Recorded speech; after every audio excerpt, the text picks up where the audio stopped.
Alliance for their unique platform, which is this knowledge sharing management platform, for having these technical sessions, which are actually crucial these days for emerging investments in cashew processing. And I would like to also say a special thanks to Cashew for allowing us to actually, they actually participate a lot with the resource management on having this type of outcomes. So without taking much more time, let me start the session. Give me a second, let me put the presentation.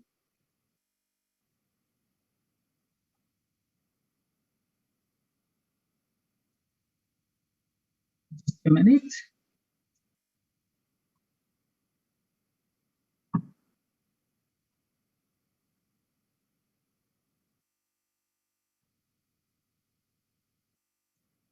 I hope everyone can hear me very well. Yes, actually we can hear you. Okay, that's great. Very good. You know, Africa actually wants to speed up the local processing of cashew nuts, and we seeing it every day whenever we are actually traveling any part of Africa, West Africa, especially on those countries which grow cashews. We always hear lots of things happening, even at the airports we talk about cashews, and it's a very hot topic. And various governments in these countries actually creating provisions for policy environment, which are very conducive to local processing. They are imposing export taxes on raw nuts. They are granting new incentives to entrepreneurs, investors who process cashew nuts or entering into processing stream. And as a result, there have been a noticeable growth in cashew processing investments, and especially in West Africa. Although less than 12% of raw cashew nut produced is currently processed, there has been an exponential increase in the quantities processed locally over recent years. So when looking at the quantum of processing, hello? Hello, Shakti. Yes? I think there's a hold up with the translation. Okay. Can you hold on for a minute? Sure.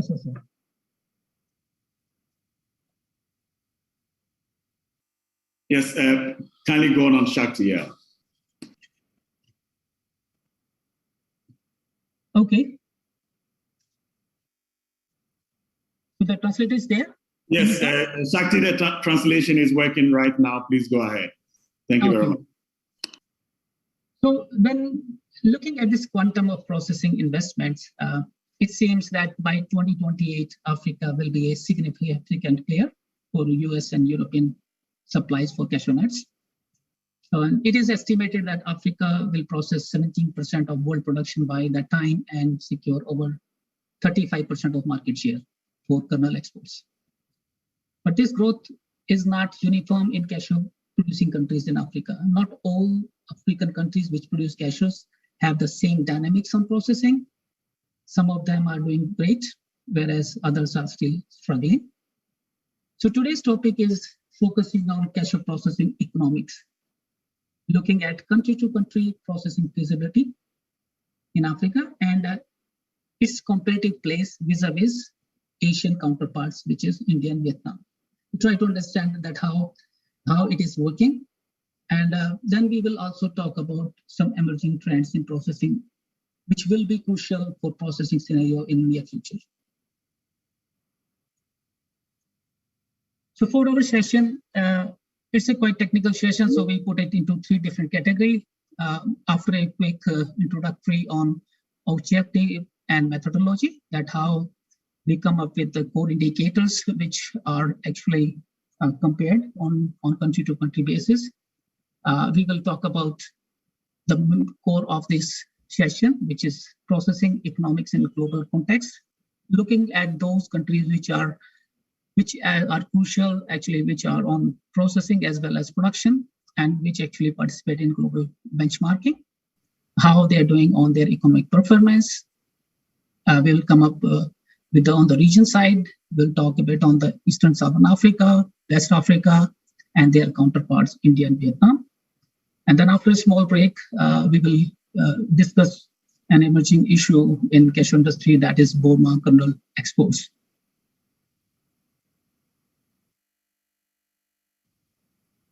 So this benchmarking evaluation carried out in quantitative way.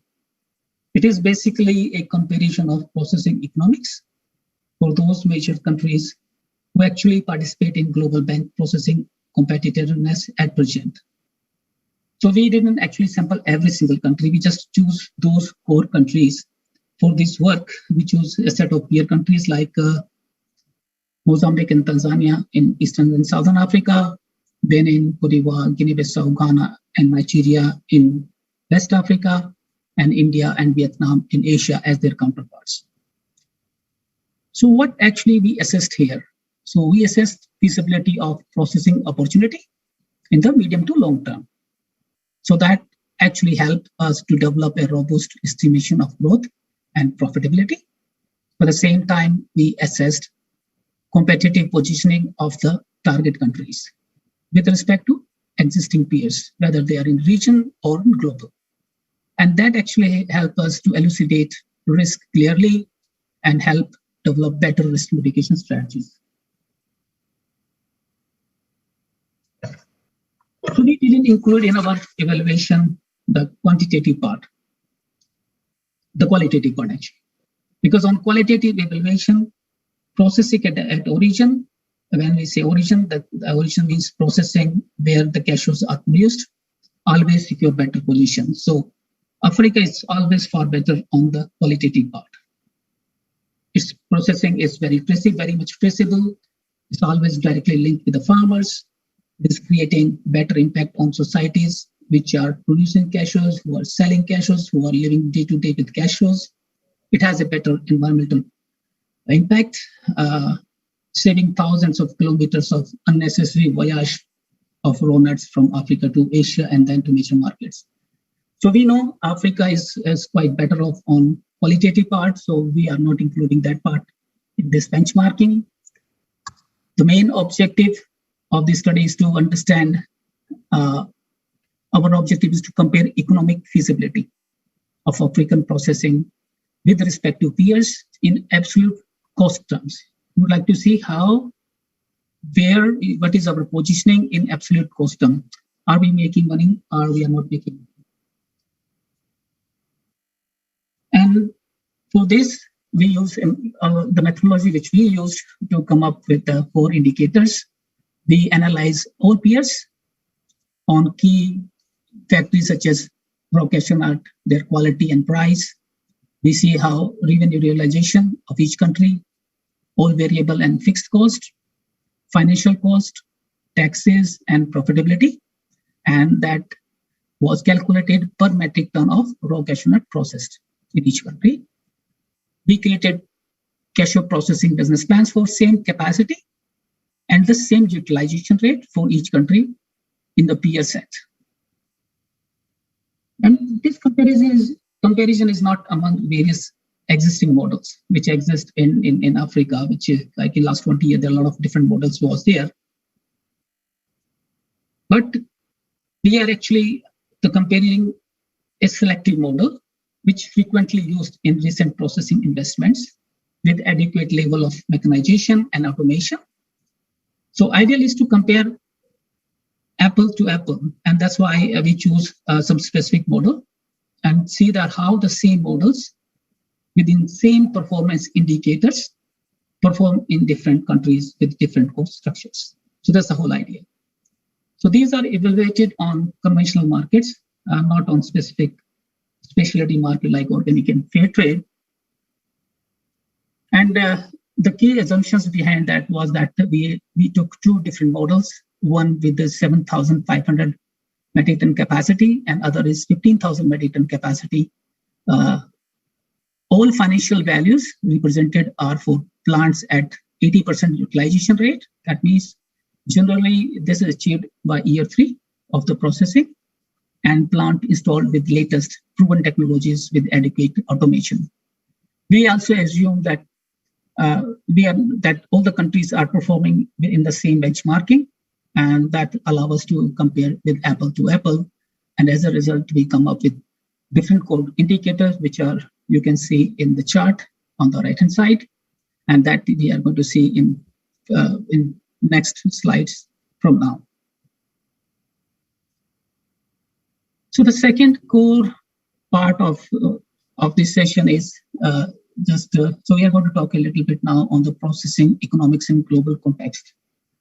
So this is just how these specific countries, which we choose in our peer set, how they are performing on the key economic indicators. So with improved enabling environment and proven technologies, African processing is performing better. So people who are in this field for years, they can easily understand that yes, our processing, economics is improving, but still not at par. So here we can see the two tables. Both tables actually were drawn from both chosen models when they're processing at 80% utilized capacity. And this has some core key performance indicators.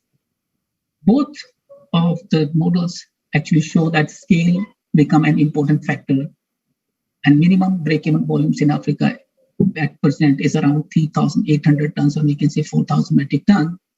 That says that investment, which are smaller than 5,000 metric ton of raw cashew nut on yearly capacity, would have some challenges to achieve the competitive benchmarking to compete with their counterparts.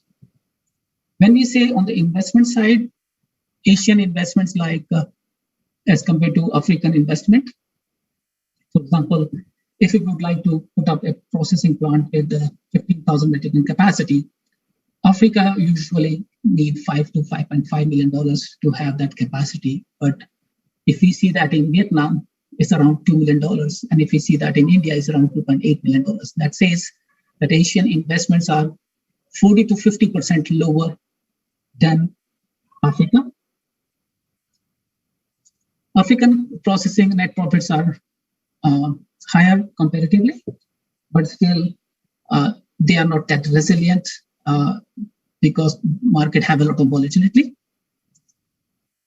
We see here Vietnam. Vietnam gains per unit is the lowest.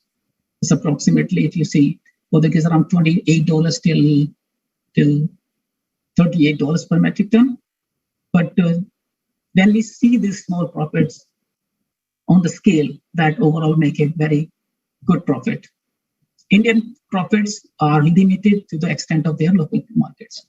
Here, the assumption when we calculated the plan, we have an assumption that Indian processors are selling 95% of their product to the local market and 5% for the export market, and that actually gives them a handsome revenue, and that's how they are quite good on the benchmarking. But if we want to evaluate them on the normal markets, which is US and European markets, I think their benchmarking will be among last three on the lower side.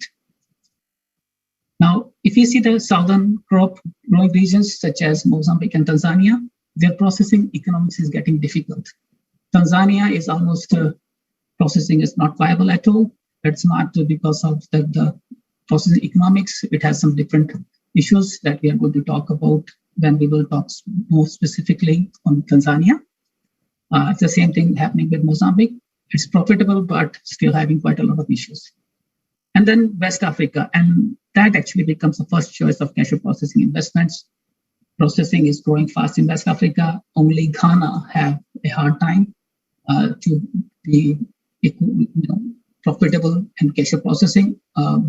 Only plants, if you see their break-even volumes, is minimum 10,000 metric ton. That means anyone who is having installed capacity less than 15,000, it's very hard for Ghana to be profitable. We realize that policy support is so crucial to make any profitable industry. That means the industry needs to born healthy and care for its initial growth till it fortified. If you try to see any example, we never saw any industry which comes up which was not incubated well, which was not supported in its inception stage, actually becomes a robust industry. And Vietnam is a living example of government strategic incubation support programs. Because in Vietnam, the industry was supported for almost 2 decades, 2 to 3 decades actually, 20, 25 years. And that created the most competitive cashew industry in the world. When I say most competitive, is not all the time in overall competitiveness. I'm talking about the more economic part of the competitiveness. Still, I have some concerns on the food safety and other attributes to this industry. So here in this chart, you see that shows yearly accumulated profit, net profits. And so we put up business plans of each country for this capacity and show how the accumulated profits are behaving year to year. So the cashew processing in Africa needs at least 3 years to have a positive scenario. So we see in the case of Guinea Bissau, Nigeria, Benin, Mozambique, these days, it's actually having more or less 5 years because of off-season supply geography. Only Ghana and Tanzania still, till first 8 years, they show negative profits that we will elaborate in the next slides. But one thing is very important to notice. If we see two business scenarios in Cote d'Ivoire, the business case with subsidy or without subsidy. And we can see that with this small subsidy of this 400 CFA brings the relative positive outlook within 3 years as compared to 7 years. And that's the question, that how we can justify 7 years without having positive outlook. How we always say there's a problem with the financing, but if this is the case, that's for sure there's a problem with the financing. So policy support actually is one of the crucial things which actually shown time to time that how we build up strong industries. Each region have their competitive advantage. They can build the processing actually around what is competitive. So if we see Eastern Southern Africa, they have some pros, they have some cons. They are quite good. There is a good policy support. All the countries in that region have export tax on walnuts. Their costs are comparatively lower as compared to other parts of Africa. Quality of nuts, quality nuts in Tanzania is really, really good. They have very competitive electricity cost. They have the processing experience and supportive labor policies. But on the other hand, they fall in off-season geography. That is, the regional policies are quite challenging. Like Mozambique and Tanzania have two diverse set of policy things which always give trouble to each other. High asking price, that actually leads to price risk and then long payback periods. But when we talk about West Africa, which actually falls into northern supply season, that means where 85% of the world production comes in, they fall into that geography. They are the biggest producer of raw cashew nut. Almost 45% nuts come from West Africa. There's a increased willingness to bring policy support to incubate processing in each part of West Africa. There are a lot of investment incentives that are shaping up. Their cost of processing is quite moderate, and an increasing scale will help in near future to actually realize byproduct revenues. And support service also increased availability, helping. These are the strong points for West Africa. But in West Africa, we also having some issues, which is two diverse regional policies, lack of appropriate sector policy, except Cote d'Ivoire. Some countries have good policies. Some countries started some small policy reform, but not adequate to incubate a healthy processing. Still facing a lot of challenge on post-harvest losses, high electricity cost, and access to finance. And on Asia side, they are sitting on still unutilized installed capacity. There's a need to do some investment, though only for the mechanization, but still their installed capacity is quite big. They have protected markets in India, or if you talk about Vietnam, they have very good access to market because 89% of the world actually getting kernels from there. They are quite competitive on processing cost. they have very flexible supporting policies and short-term inventory state. But they are highly dependent on imported raw cash metals. They are also facing some challenges on quantum policy in Africa to support African processing. It's quite long value chain that dilute traceability, that is having a bad impact on the environment, not that much of transparencies, having some issues with the labor cost increase. So it's not that like it says that every region have the basics on which they can use those basics and build up their industry in the future. As we know this, with this Vietnam and India with low risk status, they are in a position that they can easily come up, they can take more bigger risks. And that's why they are the price takers. And they can impact African processing, especially with low margin countries. Like, because their revenue realization is quite high with the local markets or established markets, by-product revenues. They have improved liquidity because of local markets in India, and the Chinese market is giving a lot of quick liquidity to Vietnam industry. Their inventories needs are quite short-term, 3 to 4 months inventories that lower their price risk, quite competitive cost, competitive industry environment, and their risk-taking capacity. And that can allow them to go predatory buying. If they see that they are losing the share of their business, they can take bigger risks, they can go for predatory buying, and that can be a challenge for African processing. So African processing will keep facing challenges with high volatility in the future, not for every single country. Cote d'Ivoire is quite strong. Guinea Bissau is getting stronger now. But in medium to long term, African processing will improve on processing volumes and capture significant part of world market. So this slide is showing a global value chain share.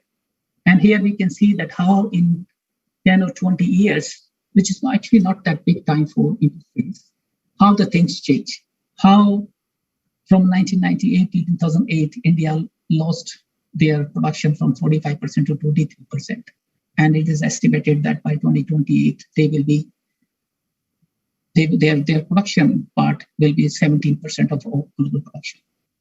And that's how we see on the production side that how Africa from 29% grows to 54% in 20 years. And now next 10 years, it is expected to have around 61% of the global production.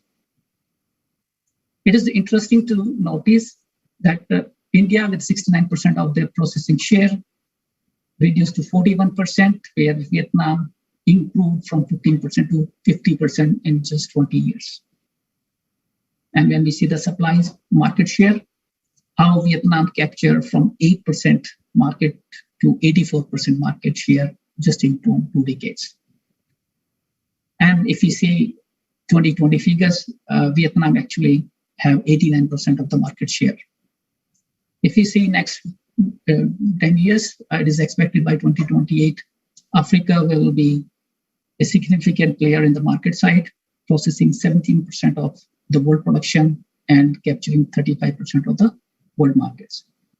When we say markets here, we are not talking about India as a market.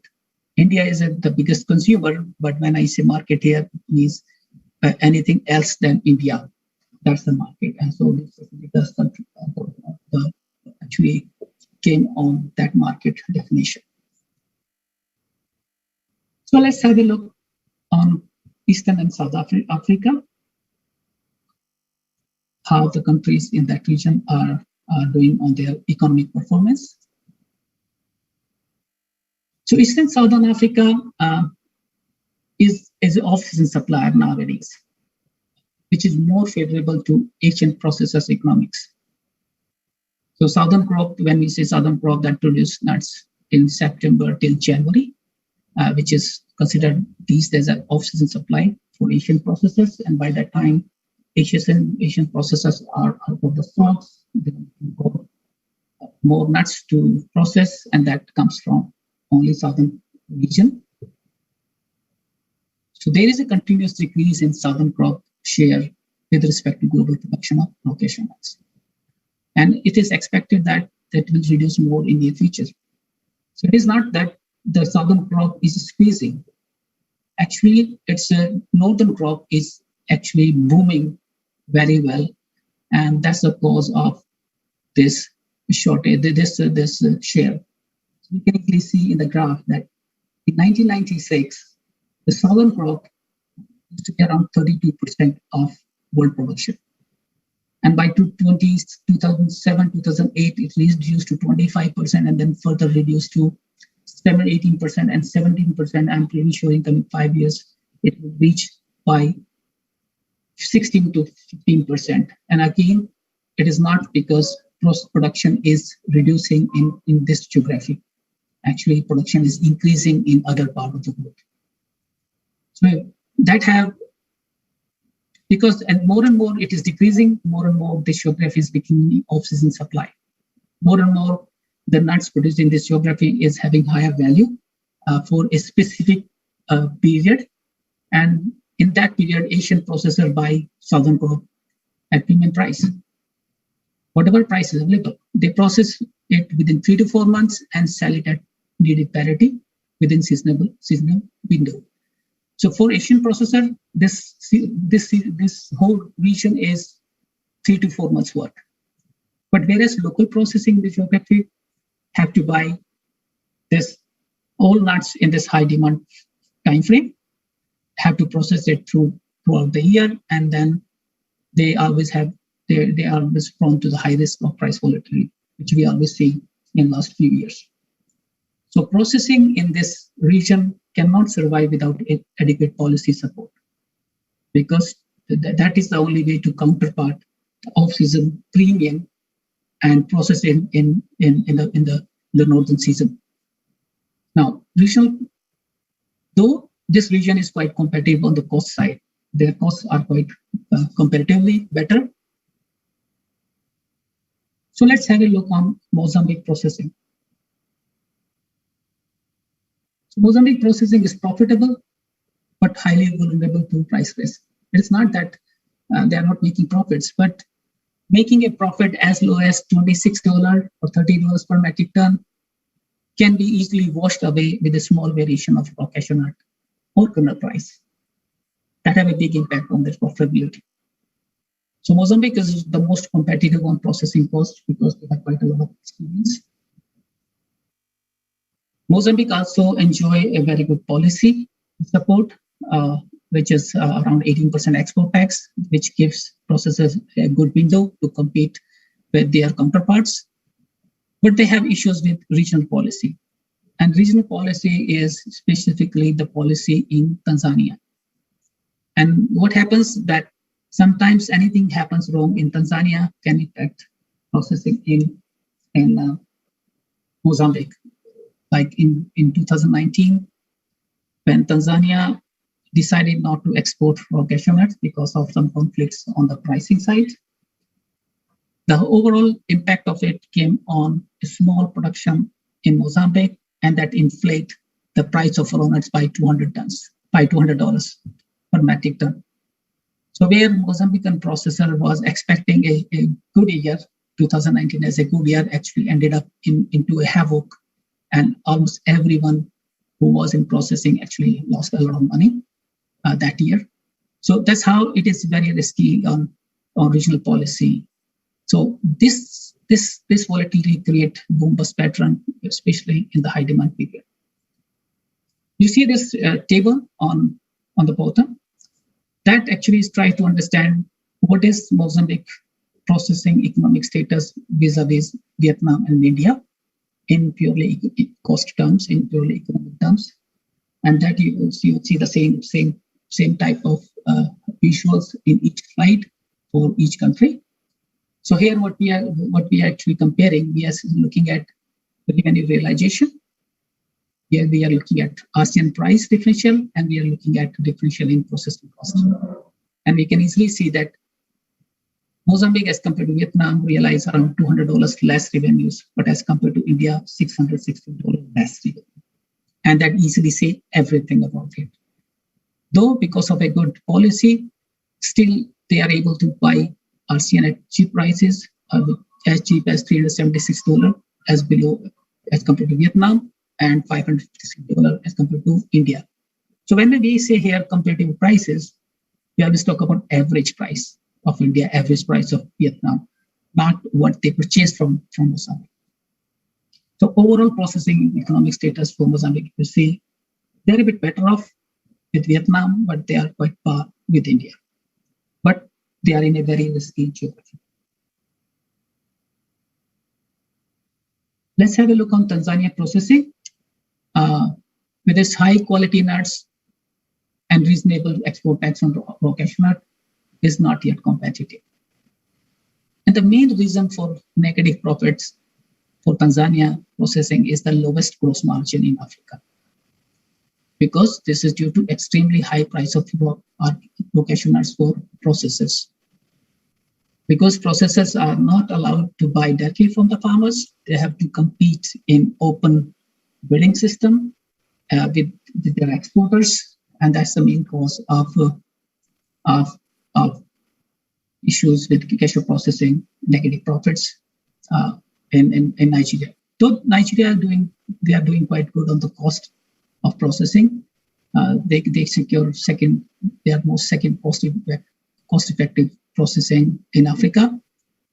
There's a specific quality with Tanzania. Tanzania are in quality with this color, quite whitish in color, heavy premium in India. So India can always pay a premium to this crop.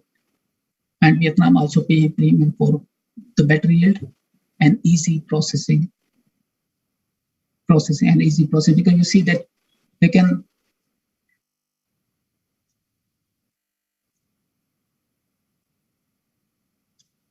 so their best positions on revenue realization on processing. When we are processing, if you see that here as compared to any other country, as high as $1,450 per metric ton, that's a revenue realization in Tanzania. It's quite impressive because Tanzanian nuts actually gives high value kernels. You have very less scraps. You have a very big percentage of 240s and 210. You hardly have 450s, and then scorched and others in lower grades. You will see a very low percentage, and that's all together actually help a process to have a better revenue realization. And that is very much seen in the table below.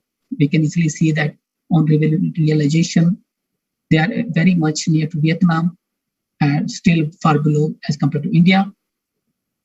On RCN pricing side, you see the differential is only $41 in Vietnam, whereas in India is only $21. If you see, compared with Mozambique, we saw a difference of $200, $250, big difference. And when we see the processing economic status, in both the cases, they are lag behind around $150 to $200 negative. And that's the main cause of Tanzania.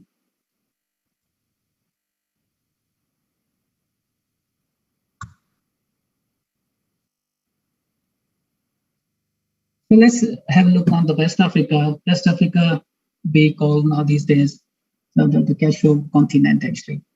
So there, 45% of the production is coming up, have big prospects of the growth. Processing is emerging in. There's a big momentum on the investment side. So let's have a look on different countries in West Africa, how they're performing. So let's see Cote d'Ivoire. So currently, Cote d'Ivoire processing have best economics with highest net profits in the world. And that's something which actually everyone can see by looking at the investments which are happening day-to-day basis in that country. They are not very cost competitive in terms of on the costing side. Their cost is the highest in West Africa. But good thing is they're also having the highest gross margin, around 41 to 42% gross margins That's good enough to neutralize its high processing cost impact. And this high gross margins is just came because that's thanks to the completely regulated arsenal market. The reforms which have been done in Cote d'Ivoire, there are vocational tax and other export costs that made vocational price quite competitive for local processing. And that's actually is a big impact. That's a big thing which brings, which help them to have high gross margins. But on the other hand, besides the high gross margin, they also have some sort of cash subsidy, around 400 CFA per kilogram of kernel exported. And that actually helped two ways, that increased their revenue side. At the same time, that actually helped an investor to quickly scale up the processing. It's not that you install capacity of 10,000 metric ton and first year you're processing only 3,000. That changed completely with this, because investors try to say that if I'm putting a 15,000 metric ton plant, I must do 10,000 in year one. So 67% utilization rate in year one, which if we see in the past, we never had year one more than 40% utilization rate. So this type of is helping in different ways. When we see the processing economic status, it's always better of $100 to $150 as compared to India and Vietnam. And more majority of it comes from arsenal price. It's a big differential, $450 to $630 factory kit price. That's because of the policy. And that's how we can say why Cote d'Ivoire is different from any other part of the world.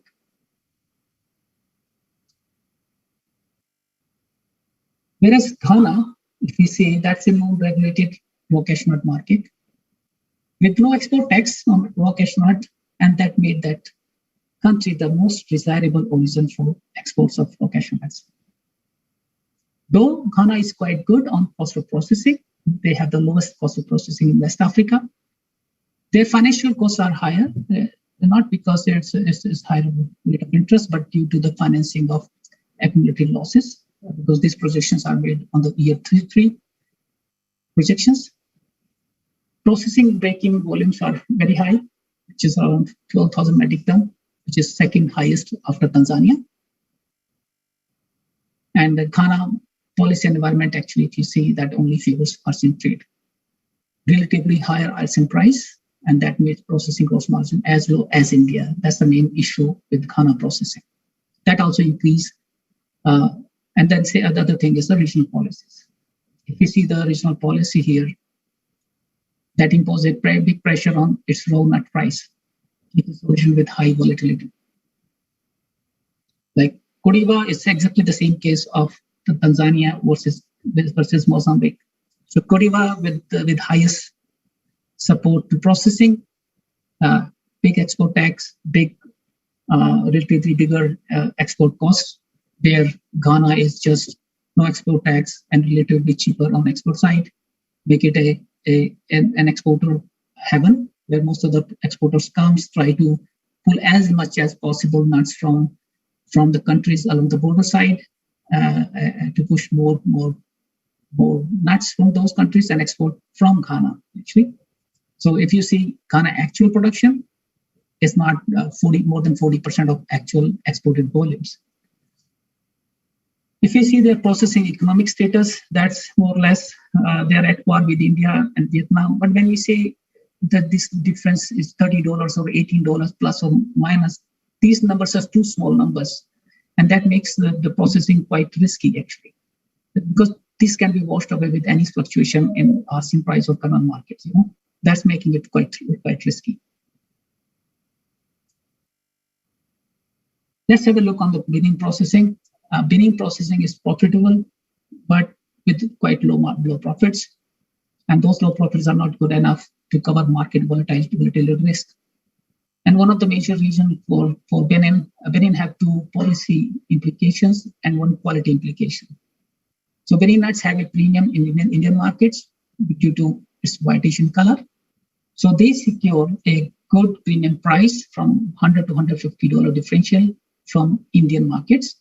Even Indian consumer pay that premium, but that premium is not in international markets. No one see Benin nuts in a different way. There's no more premium to those kernels if it is coming from the Benin. And that allows India to go bullish to buy raw cashew nuts. And second regional policy implication is that when importer really see a big policy reform, a big import cost, if they import nuts from Cote d'Ivoire, they try to go bullish in Benin, try to get as much as possible, increase the price by $150 to $200, and try to import as much as possible from there. Once they finish the Benin part, they try to just get more from other part of the countries. So Benin, in terms of the cost, they are quite competitive. So on the cost side on this model, you will not see big difference. You will see a difference of $25 to $35 or $40, and that's maximum things you will see. Only in case of audio you see a difference of $55 to $60, but rest of the countries are varying from $35 to $45 difference here. Benin gross margins reached a big fluctuation, 35%, sometimes a boom, sometimes a bust situation. And on the one major thing in Benin is that Benin raw cashew market is quite fragmented. You find thousands and thousands of traders who are working with farmers and trading this precious nuts.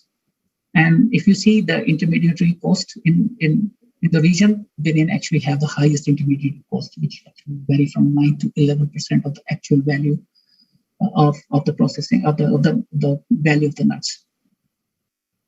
And when we say there's a moderate export tax on raw cashew nut, but that's not big enough to actually put Benin processing at ease and can give them that confidence so that process can go bullish on the volumes and make a good business case.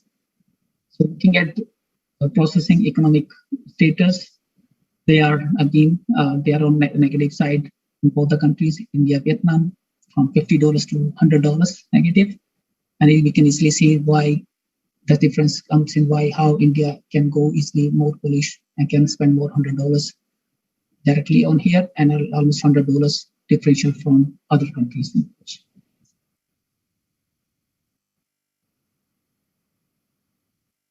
Nigeria processing is like Benin on gross margin fluctuations, but relatively better on processing economics. So Nigeria is quite dicey. Sometimes it's really doing quite good. 2018, 2019, 20 processing economics is quite great. 2017 was a big disaster. 2016 was a big disaster. And hopefully to 2021 also is going to keep a lot of pressure on the processing economics. The main reason is that the processing in Cote d'Ivoire in Nigeria have least policy support.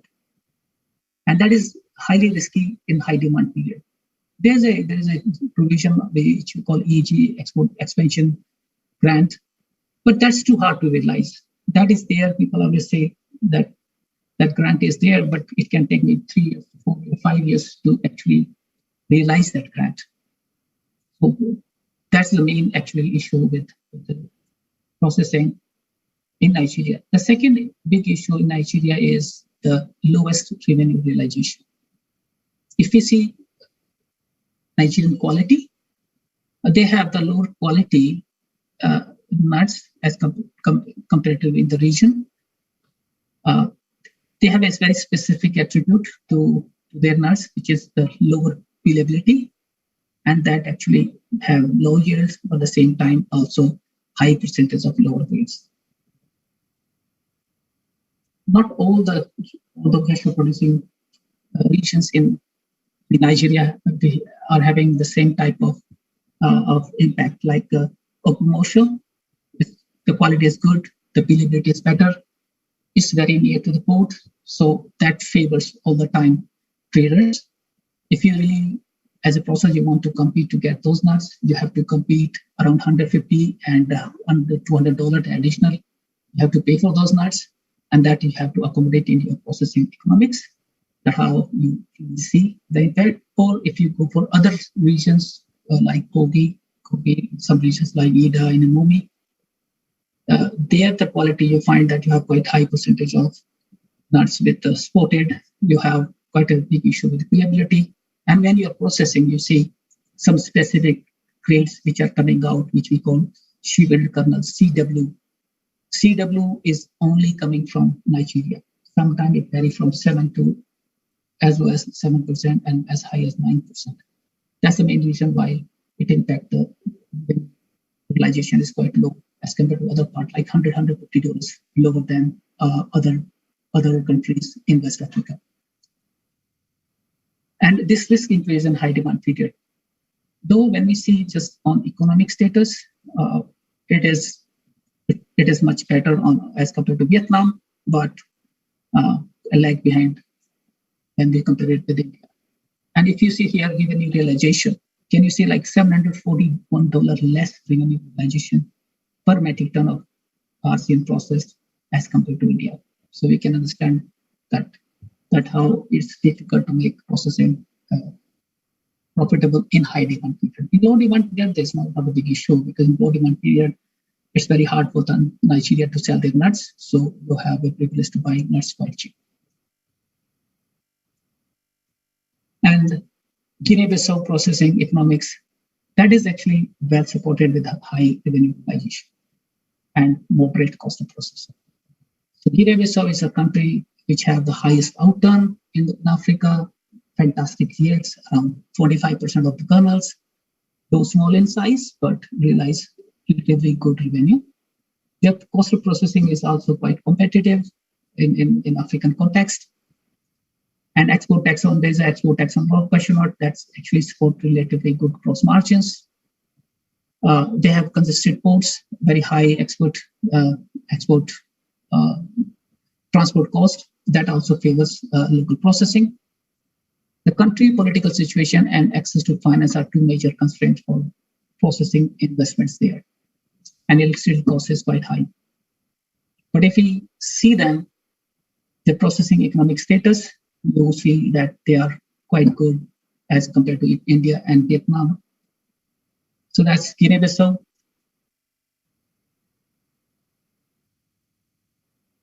Let's have a look on overall African processing competitiveness in economic terms. That is improving, but still within risky levels. So what we did here, we actually add Burkina Faso, Senegal, and Togo, and saw that how these countries' economic performance vis-a-vis India and Vietnam. Still, we see a lot of red cells. Though we start looking some positive scenario, some countries like Cote D'Ivoire, quite good, Guinea-Bissau is doing good. Nigeria can be good if they get little support.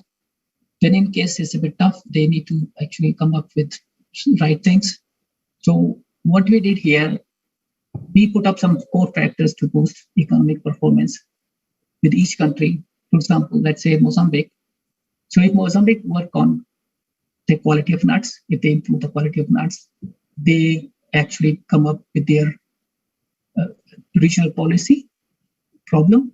If they sit with their counterparts in Tanzania and come up with a much more uniform regional policy, and they continue with local processing policy support, I think they will improve on their economic performance. Tanzania is much simple. If they allow processors to directly link with farmer, if processor can buy directly from the farmer, that actually make a big difference. That's sometimes is $220, $240 difference, and that's quite good to bring back, to bring processing back in Tanzania. I think it's not something which is complicated. I don't know why it is complicated. Cote d'Ivoire, pretty good. Only issue is that they have to make sure that how to sustain existing support for needed time frame. It's not that after 2 years the country will not be able to continue this support. They have to make sure that they keep this support till industry is fortified, and they have to communicate it in a real time. Same thing when we say Ghana, Benin, Ghana again, there's no policy, so they have to think about whether they would like to process or not. If they want to process, they have to think about policy, reforms which should be conducive to the processing. Benin, adjust policy to break even for solution. Yes, there is some policy, so we have to improvise a bit on the policy so that it can bring back this confidence, so the processor actually reactivate their volumes again. Nigeria, we have to work on raw material quality, think about supportive policies, and something like not just EEG, it's just easy to realize.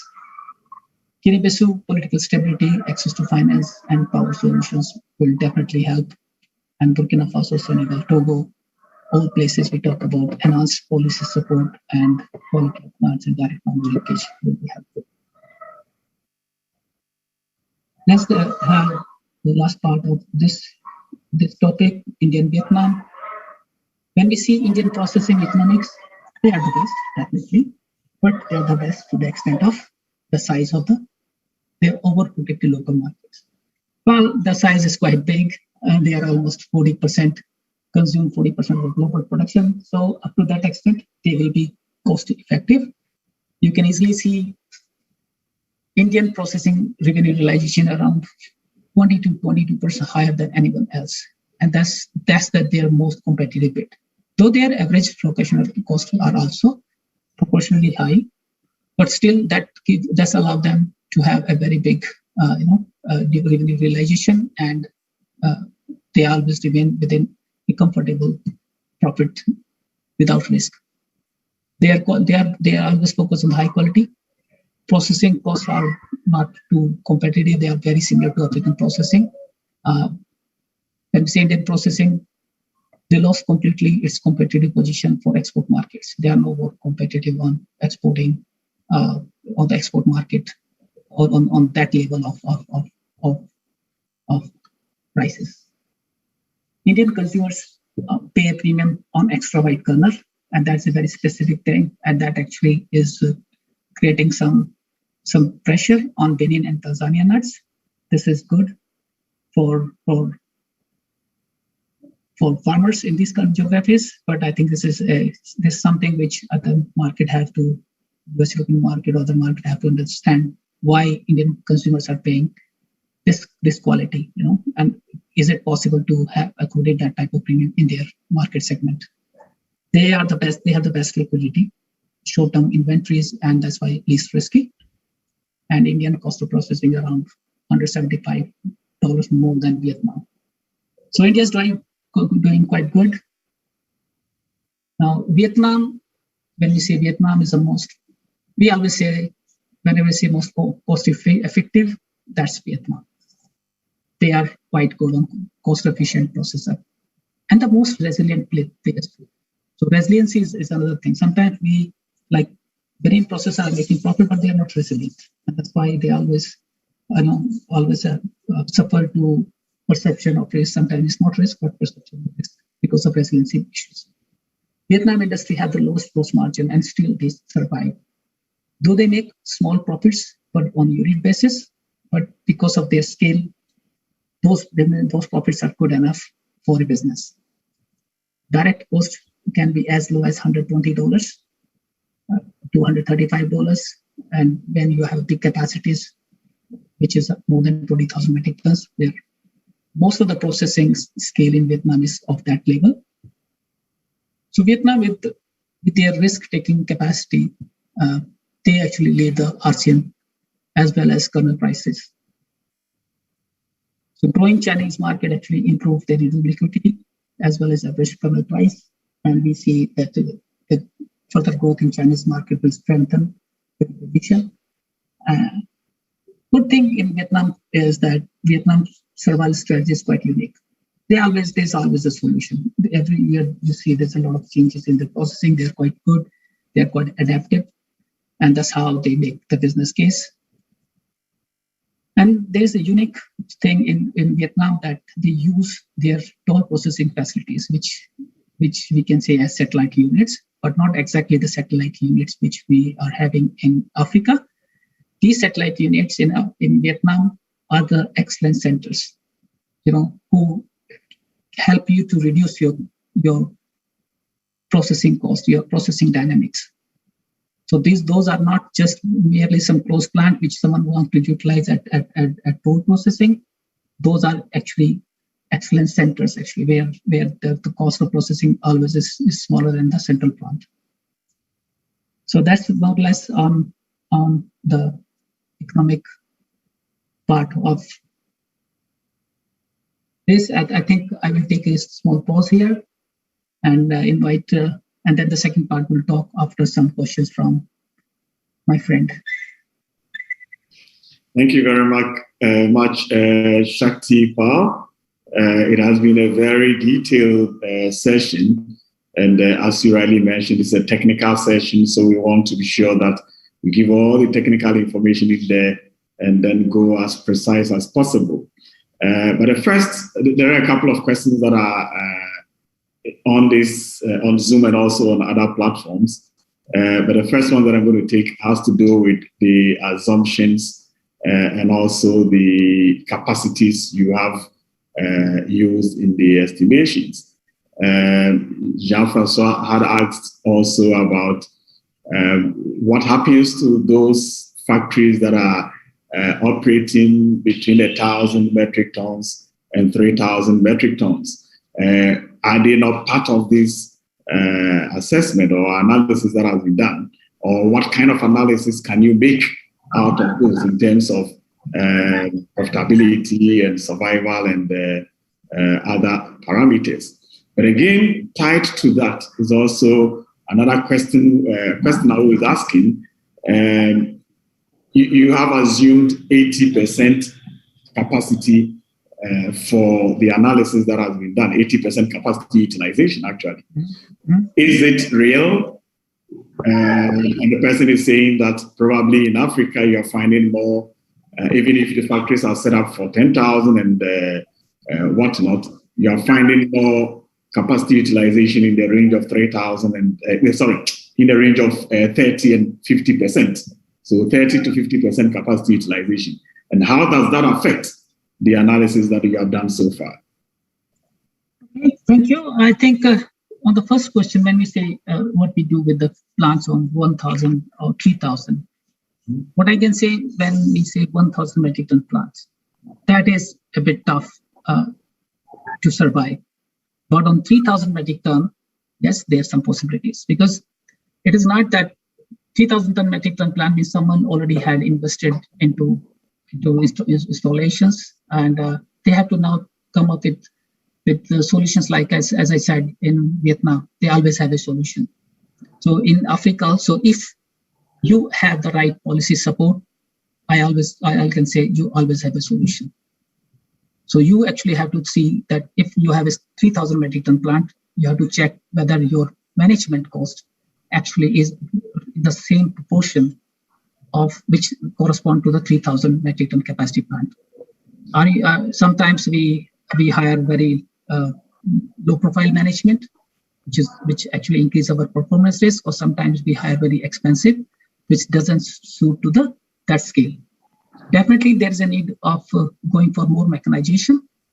So more mechanization is one of the key which have to come into, because we have the old plants. So sometimes we buy one machine and sometimes we buy another machine.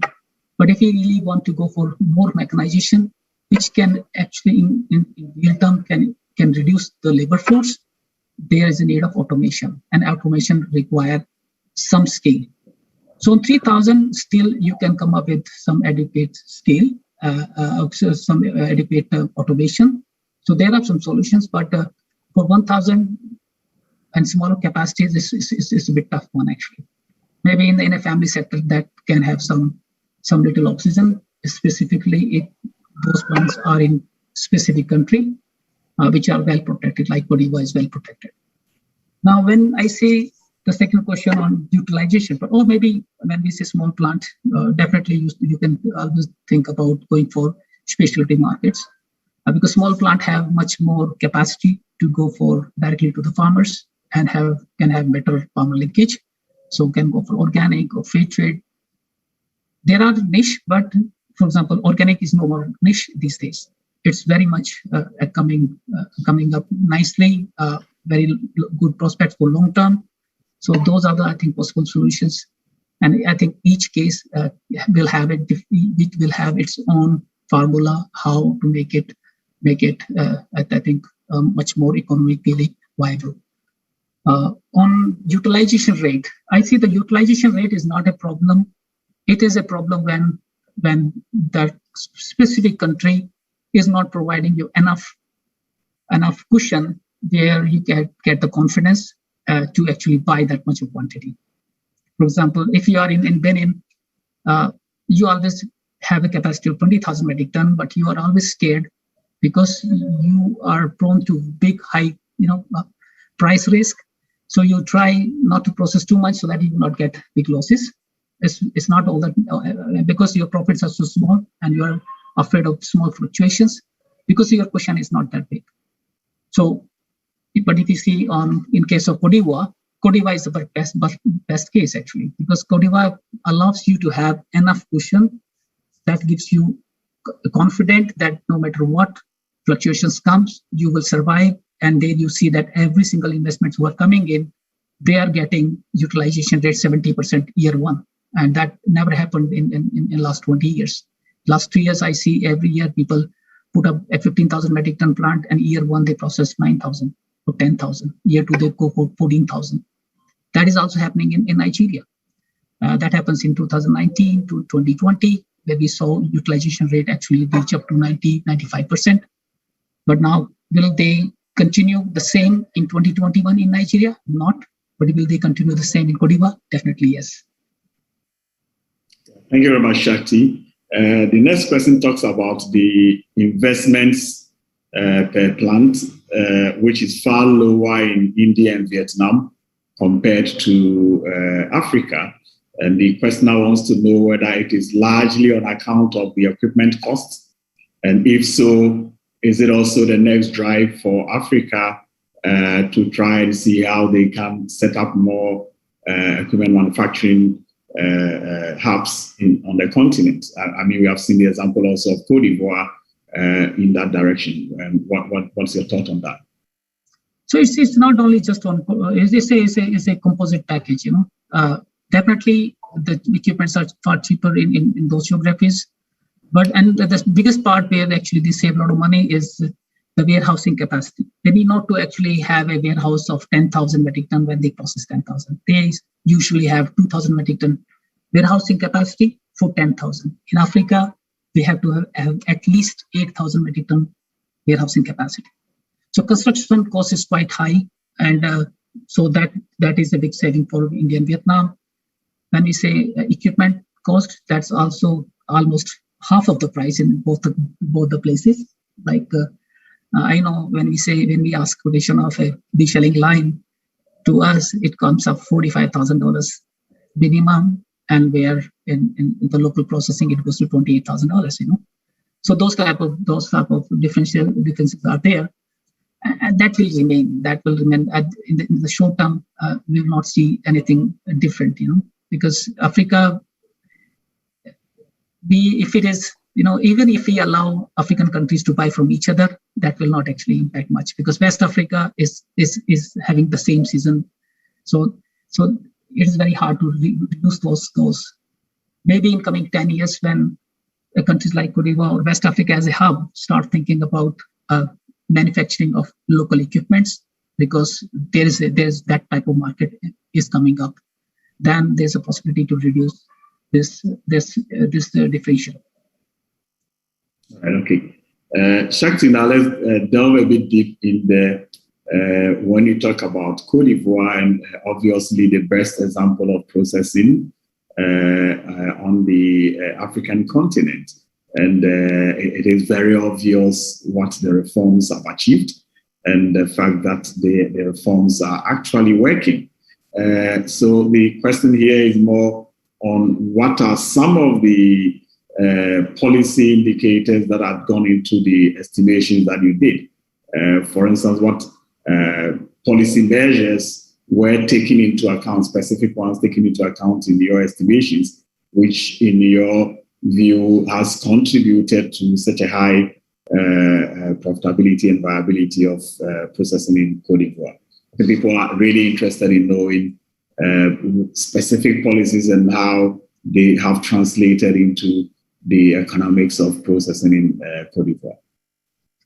So the most important part of the reforms was very first thing, the export tax and export related cost. So when we say export tax, that's not high, but it is the overall cost of exports that comes approximately around $240, $250 per metric ton. And that is actually the biggest thing which impact the gross margins. And if you see, gross margins are the very first thing which every African country looking for, because that actually allows them to at least accommodate their learning costs, accommodate their first few years profits, lower profits, and survive. So that's one thing. The second thing which they did great is they put up everything, traceable. So it's very hard to put everything traceable, but they did it. So traceability means that if I'm a processor in Cote d'Ivoire, I need not to spend anything on traceability side. It's very easy to have farmer linkage in that geography as compared to any other part of the world. So that actually have a big impact on processing part.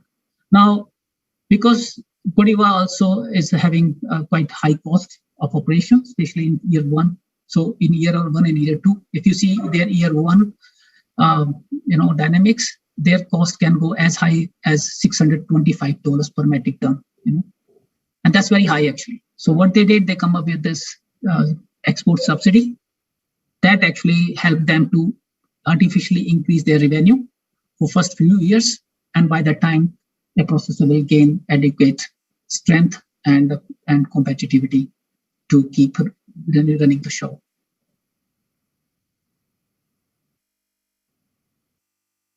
Thank you, Shakti.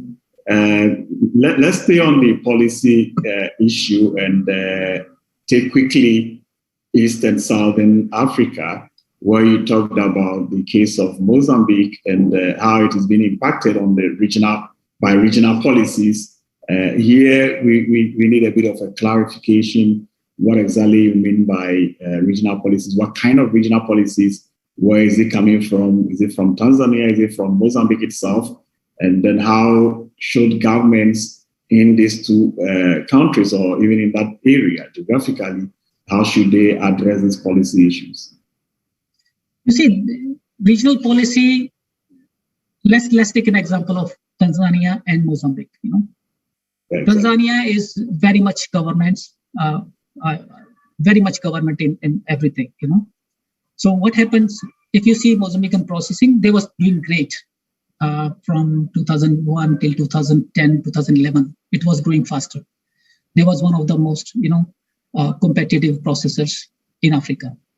And because that was because of also that time, Southern supply was not considered as just purely off-season supply. Though that was off-season, but not purely off-season. That was enough to actually compete with. So they find that in recent year, their share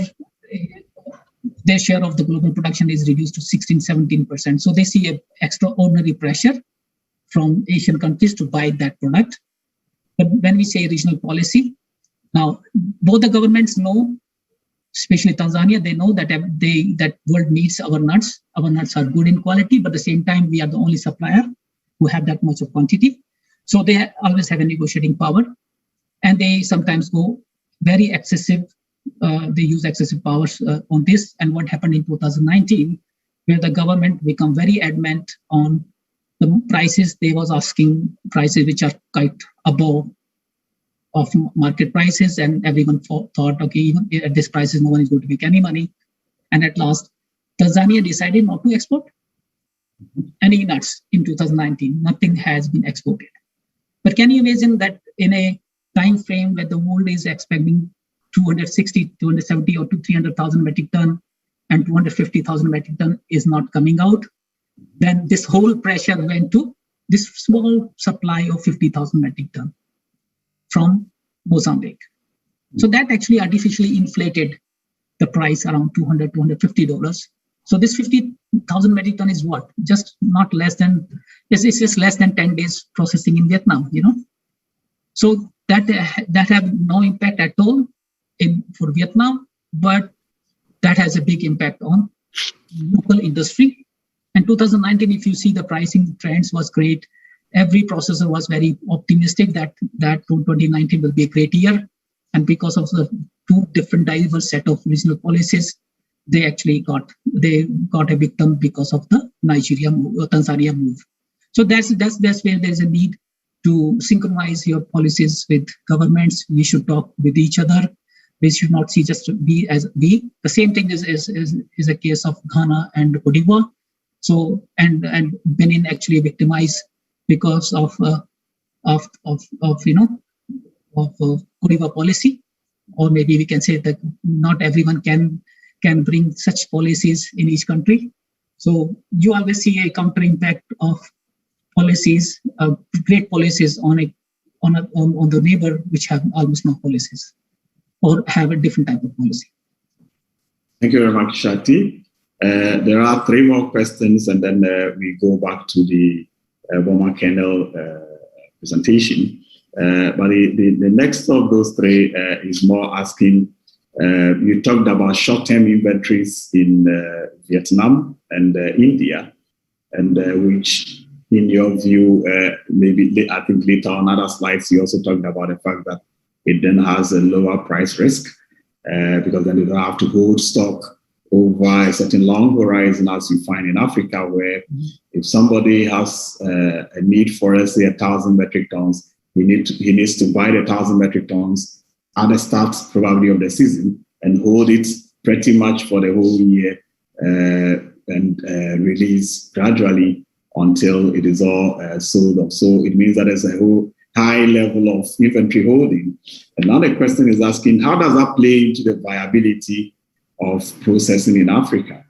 This whole need to lock up stock for a long period vis-a-vis the situation in India and Vietnam, where they hold short-term inventories. In your estimation of viability, or even, let's say, the internal rate of return estimates, how does this play into it? In Africa, if you see that, well, academically it is possible, but if you see economical feasibility, that doesn't make any sense, because exporting from West Africa to Eastern Southern Africa costs much when we are exporting from Africa to Vietnam or to India. Now, when we say West Africa region, which 45% of the production come in the same time region, that actually means that doesn't allow to actually have this privilege to have short-term buying.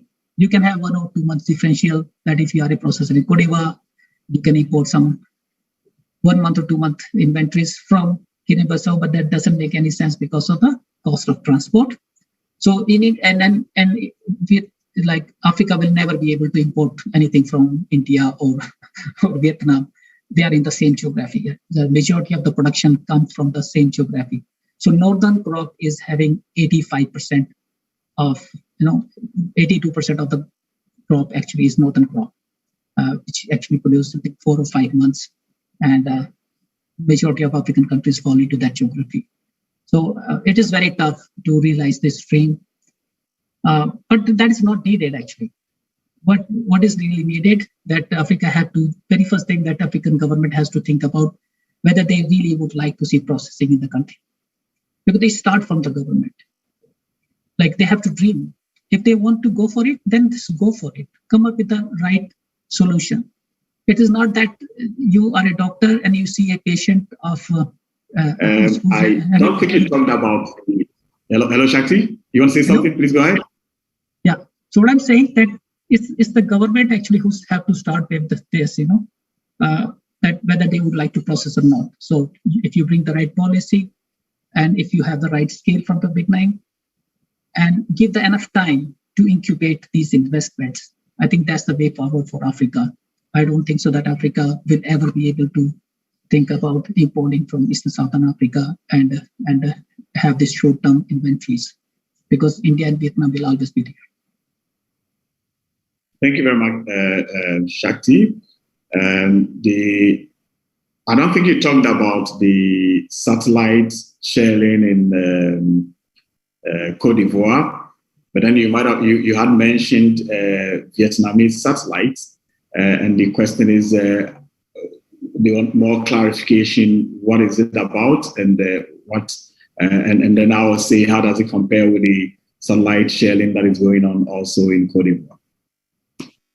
You see, in Africa, when we see satellite, usually we see, oh, there are two small factories close nearby, and we try to use those facilities for some purpose.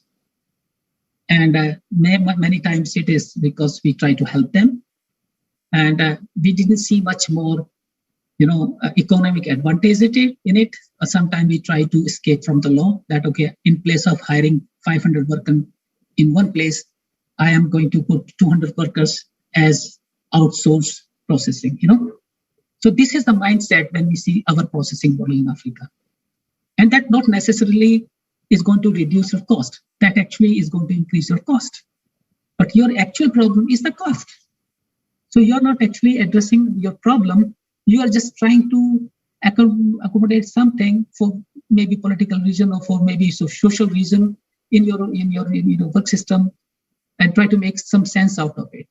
Where Vietnam is not because the factory is closed. Vietnam means they actually consolidated different segments. Small processing plants who never get success, they thought, okay, in place of doing everything, I just do deshelling. But I will do deshelling of 30 tons or 40 tons per day. So my whole bread and butter is 40 tons processing, giving 91% holes, and within this economic framework.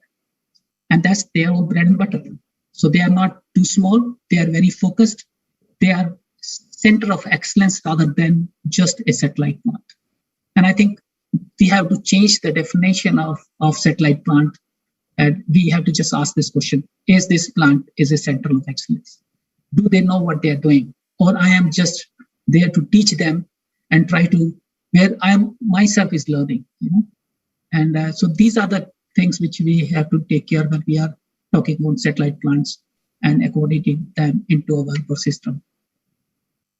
Thank you. So before we move on to the Burma kernel exports and emerging trends, the last question here, and let me just try and read it. It will seem policy is a key driver of processing in Africa, and focus should be on two key policies. One, tax on RCN exports, and then two, minimum price of RCN to processors.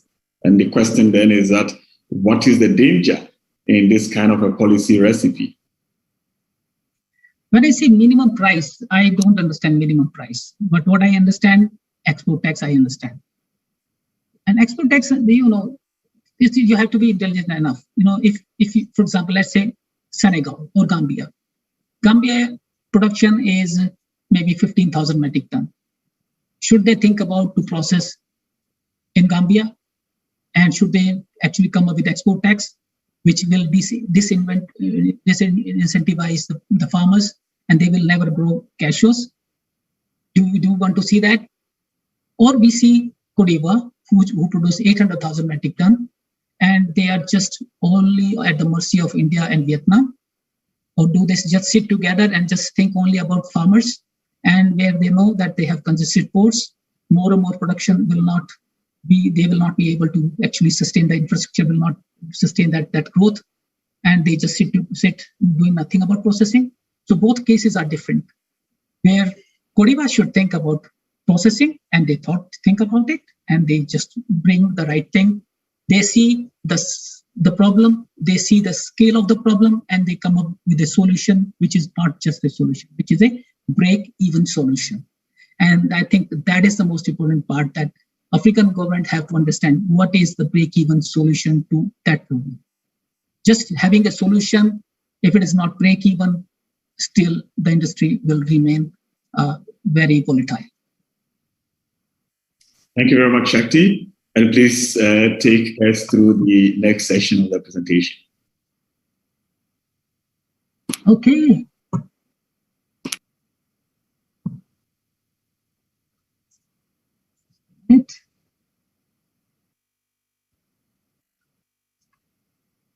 So let's talk about a little bit about Burma kernel. Burma kernel is quite a new term for cashew industry, actually. This is an emerging trade between Vietnam and Africa. So what actually is the Burma kernel actually? So Burma kernel are oven-dried kernels. So usually ovens are called Burma in Asian world. In India, everyone say Burma means oven. In Vietnam also, people start talking the same terms. And many of our cashew people, they understand Burma kernel, but it is actually oven-dried kernels with peel. That means in our process, this process includes calibration of nuts. We steam the nuts, we deshell the nuts, and then we do the oven treatment. And before peeling, we just pack them as it is and export it to the markets. Today, when we say market is there's only one market, that is Vietnam. Because India actually, they protected their market. They actually prohibits the Burma trade entering into the country because they saw that is a big threat for their local markets. And the local market is the only way to survive in India.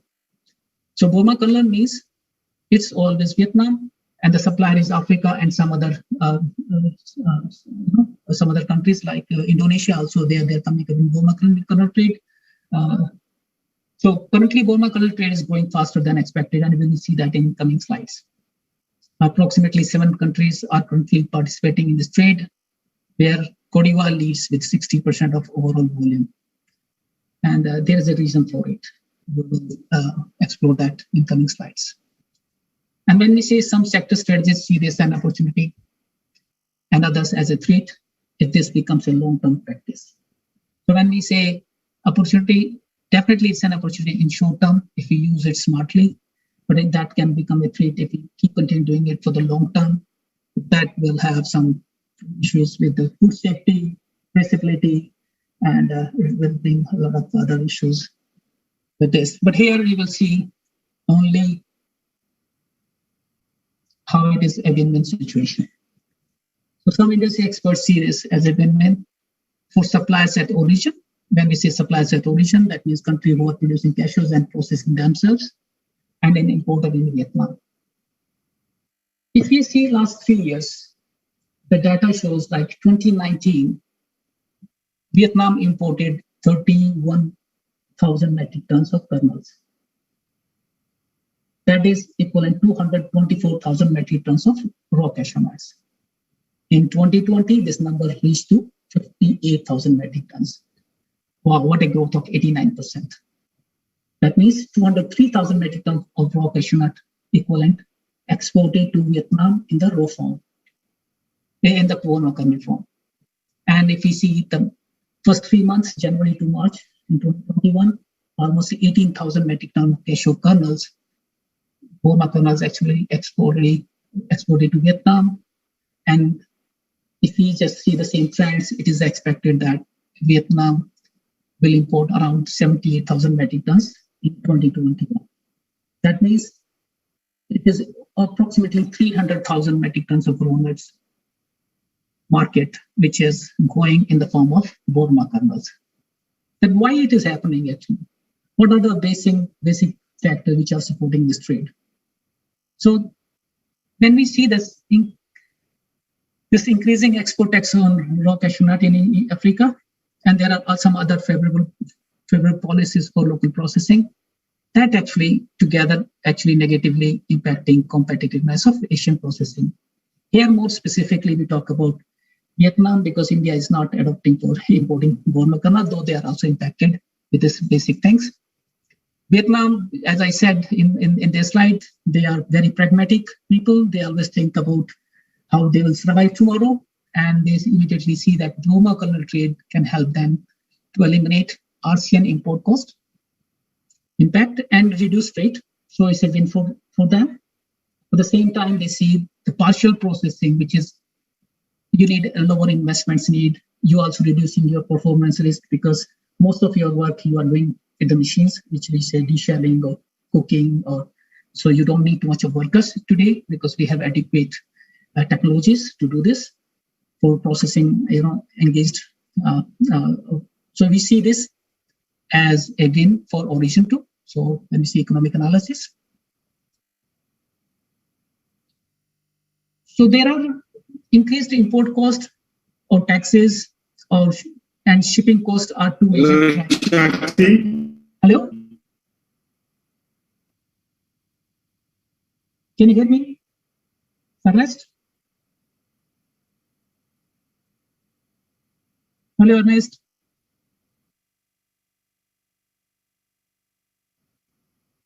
Hello, Ernest.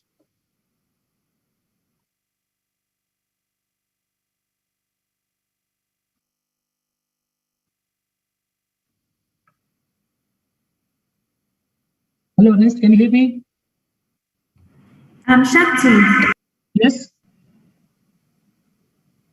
I can hear you.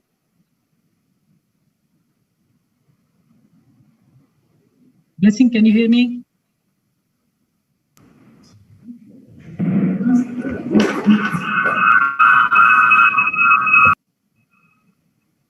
Can anyone tell me, is there any problem from my side? Go on. Okay.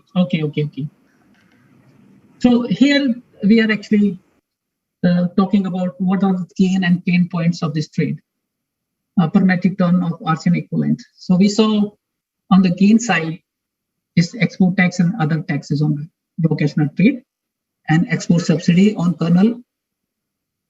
So the countries like Cote d'Ivoire, Mozambique, or Guinea Bissau offer good margins for importers. So I'm looking at how an importer see this trade. So for example, they see some savings on the export tax and other taxes. And some countries like Cote d'Ivoire, they actually have a subsidy on the export of Borno kernel, which is 160 SEPA per kilogram. And that's quite good enough to be in this trade. Second thing is, and that's actually justify why 60% of this trade is from Cote d'Ivoire. Second thing is cost differential in exporting raw cashew nuts versus Borno kernel. So in place of exporting 100 kilograms of nuts, now we are exporting 30 kilograms of kernel. So countries with high foaming cost and high freight offers better economic advantage like Burkina Faso, Nigeria, and Guinea Bissau. On the con side, when we say the pain points are the variation in cost of processing at origin compared to Vietnam. So the smaller the difference is, better it supports the trade, such as Mozambique and Ghana.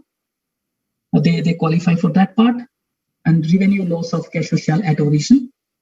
So at the moment, when we are processing in Africa, we are not actually utilizing cashew shell, and we are not having that revenue, which comes around $67 to $70 per metric ton of gross RCN. So in the short term, this is a loss, but that can actually open up a window because Borno kernel will boost up the processing volumes. That means we are going to have big volumes of cashew shell, and that actually can incentivize to think about processing of cashew shell and make it economically feasible. So we can see into both terms. So today it is a pain, but that can turn into gain once we have the adequate volumes.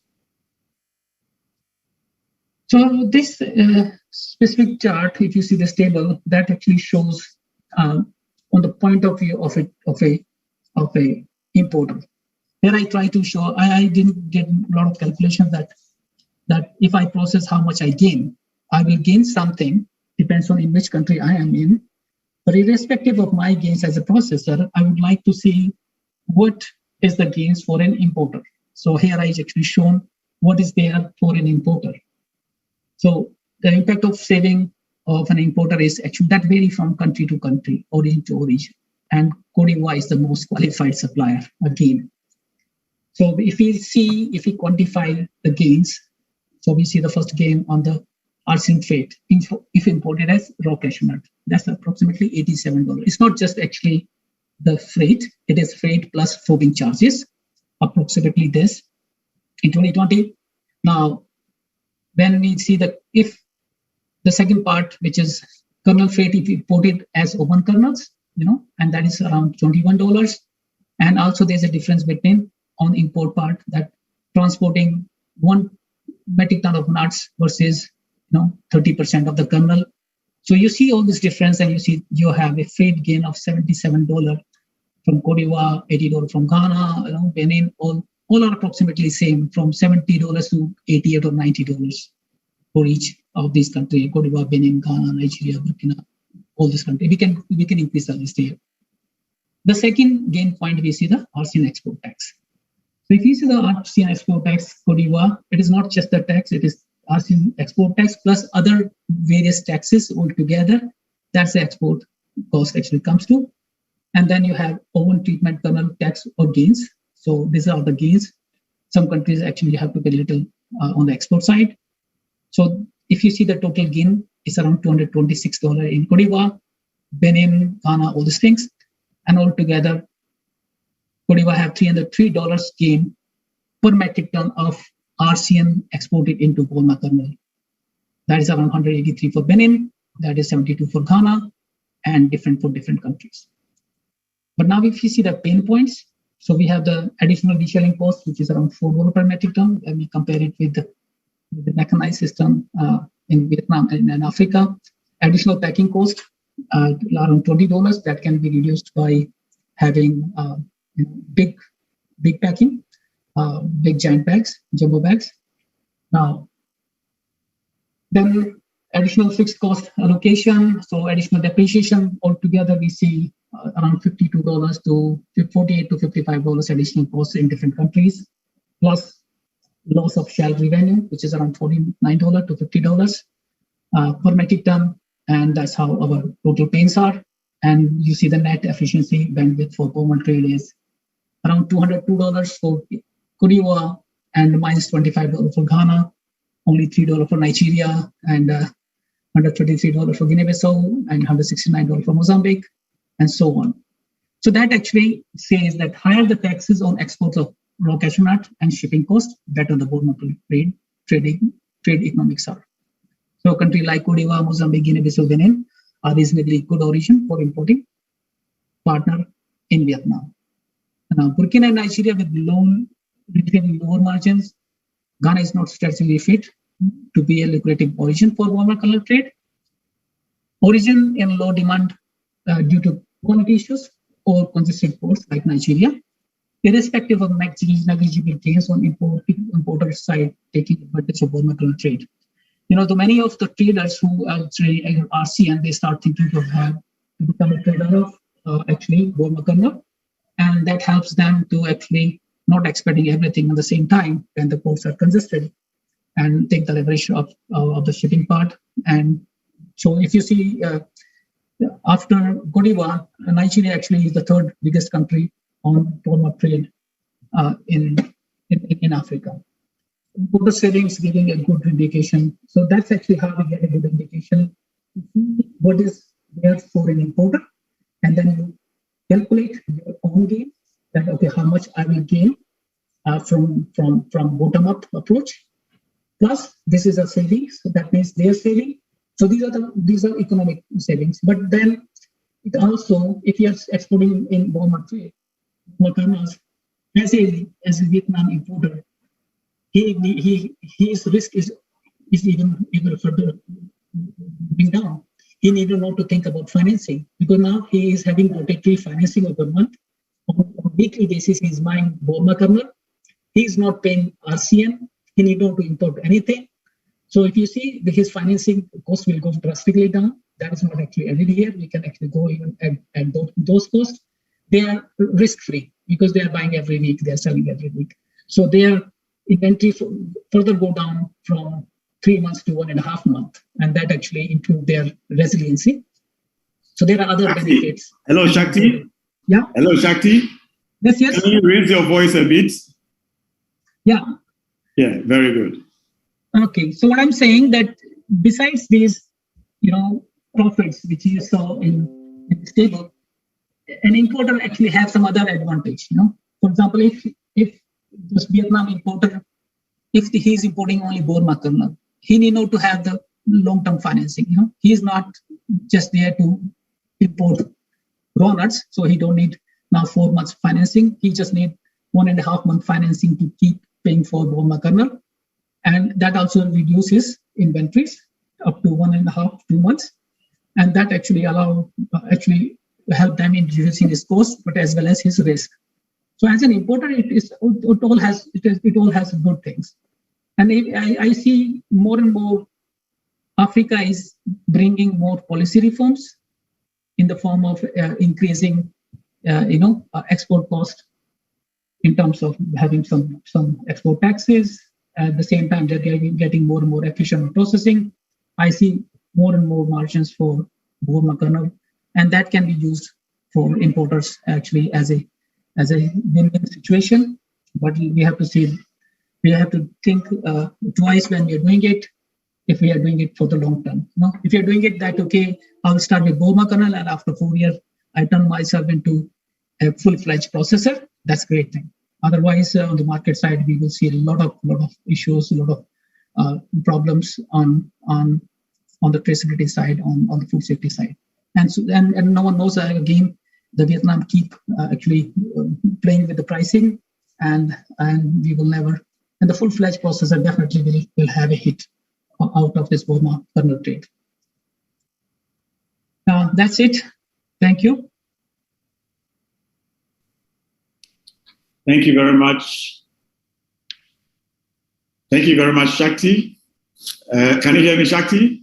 Yes, I can hear you, definitely. Okay, very good. So maybe we can have your video now, and then be able to take the rest of the questions. There are some questions that have to do with the processing economics, but let me start with those to do with the Burma kernels.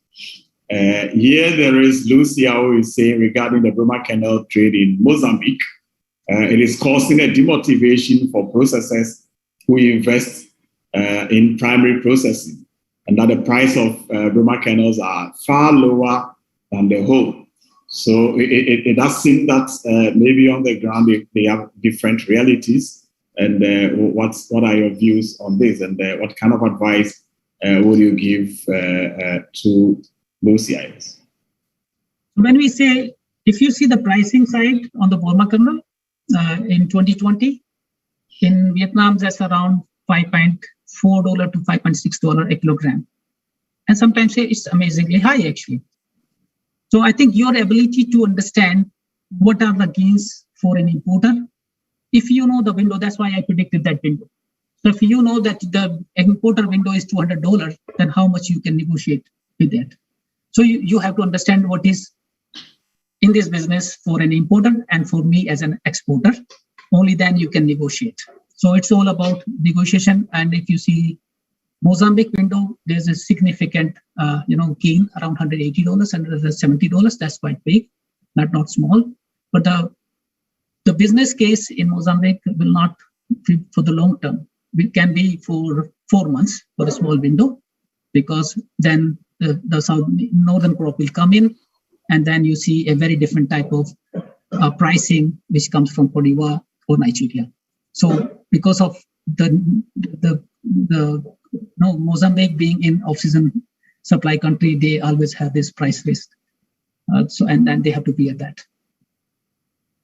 There is also Ayu here who wants to know, from your analysis, it does suggest that Nigeria, Ghana, and Burkina Faso should not consider going into Burma kernels at all. What are your views on that? Yes. Is it? No, it's not. It's not like. It's not. I'm not concluding on that you not. But he said that you see the margins. If those margins are there, then still it's very risky. So why you would like to think guide your hands with something which are small origins where the transport actually is quite challenging, and same type of profits you get into mainstream processing. So why Burma? Why not mainstream? So you have to see in that perspective. Countries like Cote d'Ivoire or countries with high export tax, yes, that makes a sense because that motivate an importer. So here the motivation of importer is very much needed, because importers say, well, here I'm getting $200. Even I give $100 extra to my supplier, still I have $100 gain. And I need to have long-term financing. I reduce my risk too. So those type of things. So we have to be careful when we are doing with very low margins, whether we should go for Burma or full-fledged processing. Okay, so stay there with also the Cote d'Ivoire scenario and what makes Burma kernel processing profitable. Because Peter Tom is saying subsidy on RCN price in Cote d'Ivoire is based on the full local processing. And he's asking how should subsidy be adjusted, indeed reduced, on Burma kernel processing in view of lower job creation? Because I mean, as we go to truncating the mainstream full processing, and then they're only producing Burma kernels in the end, it means that jobs are being sacrificed. And what your thoughts are on that? As I said, Burma kernel is going to definitely give some trouble to full-fledged processor, because with Burma kernel, what we are trying to do, we are actually trying to eliminate that impact of export products. So a processor who is doing Burma kernel, he actually will see he is actually going to reduce his investments. He see quite right profits, and he would like to stick with this, and he will definitely compete better on the RCN side. And that's what. But the risk is that there's only one buyer. There's only one buyer. That's Vietnam. That's it. So that's the risk associated with it. But the mainstream processor definitely will have hard time with when he is going to compare himself with a Burma kernel processor, because Burma kernel processor in the short term is much better option as compared to the if you say it in the long term, it's not a better option. For the short term, it will definitely give some trouble to like people will not get too motivated that why I should invest into peeling and grading and other things when even exporting Burma kernel there is a subsidy,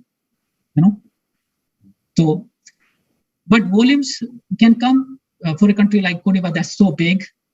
They can see it in a different window. Also, they can say, well, today we are not having any revenue from cashew shell, but the Burma kernel can actually bring an exponential growth in processing, so that within few years we are going to have thousands and thousands of tons of shell, and that will allow us to use cashew shell effectively, and we will be able to actually explore $70 or $80 additional revenue from cashew shell. So there are various ways to see this. I think there is a need to do more work on it.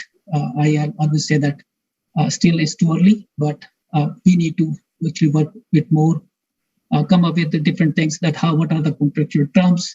If you are in Burma trade, then you as a processor, what you should take care, how you should define your will be price, and how you come up that, okay, what I'm getting as a price is the right price or not. So there are a lot of work we still have to be done. I think in coming months, we will come up with some more lights on those issues. Yeah. Thank you, Shakti. There's a question on price, but I want you to take it in a different way. Recently, Vietnam, in the last 3 years, they have come into the Burma kernel market, and then we have seen tremendous growth over the last 3 years, and we are even projecting it to continue for this year as well. What has been the price trend? Has it been really commensurate with the growth in the demand, or it hasn't come out in a proper way? So you see, once you should be smart enough, you should know, again, your partners, you should know the bandwidth in the trade. So once you know that, you actually sell at the right price. And people are selling at the right price. And that's why this growth is there. The growth is not small growth. From 124 tons to 300,000 metric tons within 3 years span, that shows that people who are engaged in business are well motivated. They see the markets, they see the potential, they see lower price risk, they see lower investments, they see even lower performance risk. And that's why this thing is actually happening. Some people, they don't know how to do that, because of your scale, or because you want to just try 2 containers. So trying 2 containers, you can see only its viability, that it works. But that's not maybe good enough to just work well on your pricing strategy. Your pricing strategy, once you know this type of table, which we've shown, that is a very decisive thing when we are coming up with your pricing. You have to just make sure that you really compete on all these terms. You have enough bandwidth, you have enough cushion to continue this trade. Shakti, we have seen the economics of processing, that is the mainstream. We have also seen the analysis you have done for the Burma kernels. And Peter Tom's question is going more along the lines of what is the difference in overall cost price, percentage-wise, between food processing or mainstream processing and also the market processing. So some kind of comparison in the economics of both, in terms of being able to make a decision, granted the market is there, and granted the price is what we anticipate it to be, whether to go into mainstream processing or into the market, especially for a new entrant. So you see that if you compare the costing, Burma color processing costs are approximately 36 to 37% of overall cost actually. Okay, if you are shipping your Burma color into a bulk pack, if you are shipping it into a small pack, that increase $7-8. So we can say around 40% to 42% overall cost actually up to Burma color. So majority of the actually cost comes after Burma. Till Burma, most of the operations are done with machines. You can use a bit of automation so that you can increase the capacity, and that actually helps in mitigating the cost structure. So cost structure around 40 to 45% when compared to overall. So that's, I think, gives you an indication how you come with your costing. Okay, thank you very much. Now I go back to the mainstream processing questions. We still have a few we haven't touched on. There are, first of all, there is Valentine talking about the export of Burma kernel and other forms of kernel into India, which is possible with Togo. And the situation is true because Togo is considered as a least developing country. So they have an LDC waiver which allows them to export into India. But it is also not the case for most of the countries that we are dealing with, as they are not in that category of least developed countries. Yeah. But then as we wanted to know the processing revenues for the mainstream, which we have presented earlier, whether those revenues are based on ex-factory or on FOB. And let's take that question again with another questioner who also wants to know whether where the factory is sited is critical in this, whether the factory was sited in the production area as against, let's say, towards the port, whether it makes such a big difference in terms of cost and viability. Yeah, so the first question about the Burma color imports through some special provisions. Yes, there are always some special provisions, but in India, India is quite flexible on import policies. When these special provisions are used by some countries like LDC norms, the CPC, which is Cashew Promotion Council of India, they always notice those things, and when they say that if it is just very small quantity, maybe people don't see it. But today, because industries are very competitive in nature, they always come up with this, and even they ban it. They question that thing because of the local industry support, especially nowadays when we are actually suffering a lot of issues with the local industry, and where there's a lot of support coming to make sure that industries are actually doing good. And so in those countries, the provisions remains as provisions. Like we have a lot of ECOWAS provisions, but not we cannot implement them in ECOWAS region. Like if we want to buy, I can buy as a processor nuts from Cote d'Ivoire without paying taxes in Burkina Faso to process. But how you actually, is it functional? It is not functional actually. So there's a functionality and there's a law. We can use that, but it always has lots of if and buts. That makes the business a bit tough. Second thing is when we say the FOB, these revenues, these are FOB revenues that overall what factory received as metric ton. Some of the revenues when we say Cote d'Ivoire, that include the subsidy, and others are where there is a subsidy, so those are inclusive. And in India, revenues are actually as per 95% local market, and others, and also include your CNSL and byproduct revenues for India and Vietnam both. And I think the third question is where we have to be situated. So there are two things. Very first thing depends on your scale. It's always better that if you are very new to the production zones, it's always a good thing. But if your capacities are big, then you have to also make sure that you have adequate infrastructure so that you can place right sort of management. But the biggest trouble comes in that you say, I will go for 30,000 metric ton plant into a small village.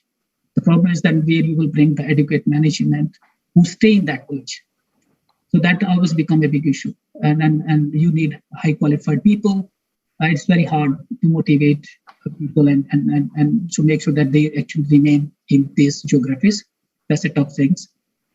But once we have a moderate sort of town for such investments, we can be a little bit far, but not too far. For example, in Cote d'Ivoire, you can think to be in Abidjan, but then your losses are quite big. So it's always better that you go for upcountry.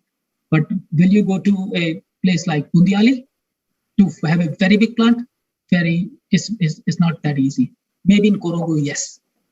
Because in Korogo, you have an airport, you have access to the people who are actually managing it, because the scale is different. You can actually maintain the management there.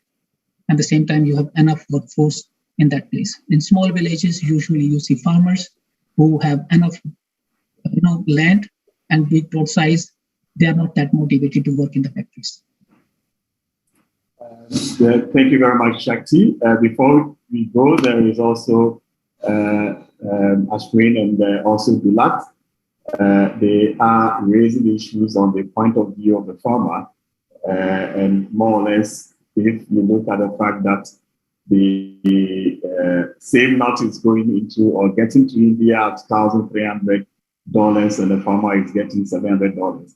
I think it is not a scope of your presentation today, but let me say that we will be looking also much later at the economics of cashew production, and then to see what prices farmers are getting and what percentage is going to each actor along the value chain, because there are also traders and other actors, also even shipment cost and the rest, transportation, all the way before it gets to processor in India. So we'll be looking at that and then to see whether indeed farmers are getting the right price or not. I know it's a very tricky issue, but we will deal with it in the course of time. So Shakti, before you go, maybe one last question is, or rather your advice to new entrants into the African processing sector, and how they can,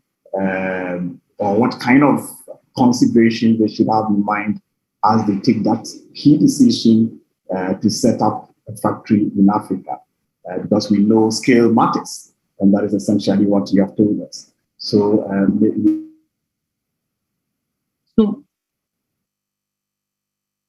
Ernest? Can you hear me, Ernest?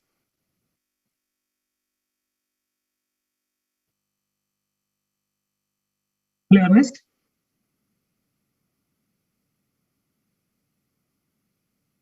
Hello, Ernest?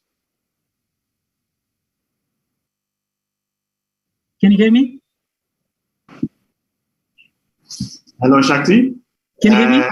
You might not have heard what I said, because I think the internet might have hung at one point or the other. So I'm saying that before we end the session, we want to get your advice to particularly new entrants who are coming into the cashew sector, because we are getting more and more investments coming into Africa these days. So the advice to them, because your presentation has shown that scale matters, and that choosing the right scale, choosing the right processing technologies, and the rest are very critical in ensuring viability at the end of the day. So your advice, so that we have the right kind of technology mix and right scale being introduced onto the continent. There are two things. One is for the governments and other is for the private sector. It starts from the governments, because Private sector have its limitations when he talk about competing with their counterparts. They can compete up to the extent of the business competitiveness. They cannot actually respond to the extra additional competitiveness which comes from the policy side. So it is not necessary that every country who produce cashews have to be processor. It is not necessary.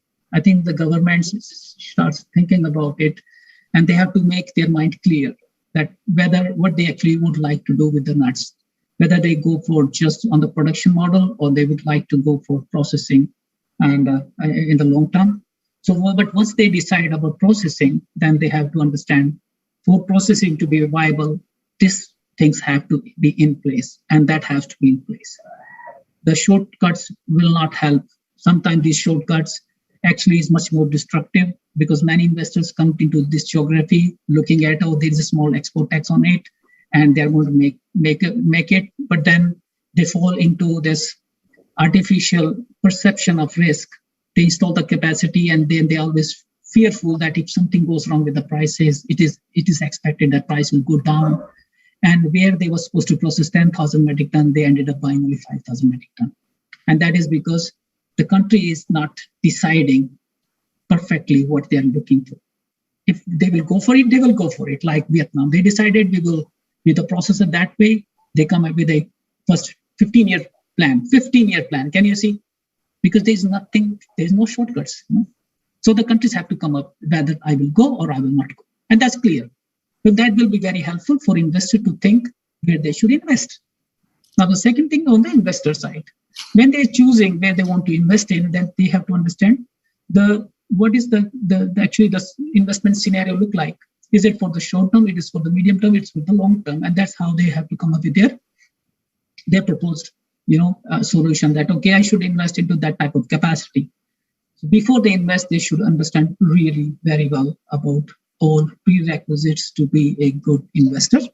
What kind of automation, what kind of mechanization, and what kind of automation is necessary to have that, and make sure that they will not underestimate the importance of the management, which is a big trouble in Africa. A 10,000 metric ton plant actually having sometimes a management of 3,000 metric ton plant, that doesn't work it. So, and so third thing is, still now most of the processors, they still feel the maintenance of the machine is just a dirty collar job.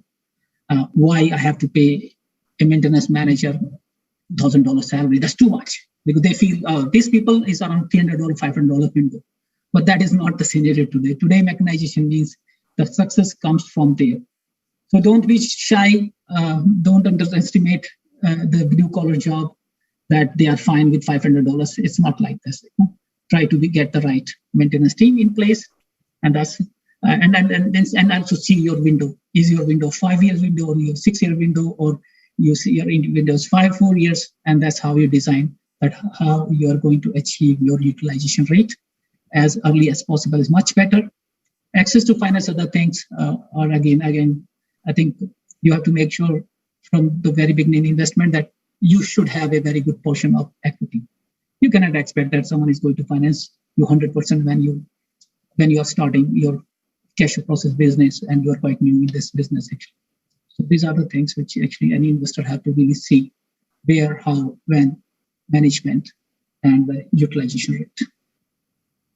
Thank you very much, Shakti, for the presentation today and for all the explanation you have given. And it is good to acquire this knowledge and to also be prepared and to know what to do when investing on the continent. It is profitable, but we have to invest rightly. Shakti will be coming our way the next section of the technical series sometime next month. He will be talking on suppliers compliance, on key market requirements. So we'll be looking at issues of good manufacturing practice, code of conduct, traceability, among others. So thank you very much, Shakti, for being with us, and we hope to speak to you again in the coming months. So to the rest of you, our participants, thank you so much for staying with us. It's our interest to serve you with the right kind of knowledge in the industry to make sure that you can take the right business decisions. So until we come your way again next month with Shakti, Let me also remind you that next week, it will be a session for Jim Fitzpatrick on the markets. So we'll have the market session next week, and then Shakti will come your way next month with another topic. So thank you very much, and bye-bye to everyone, and thanks for staying with us. Thank you, Shakti. Thank you, Ernest. Thanks a lot. Bye-bye. Yeah. Bye.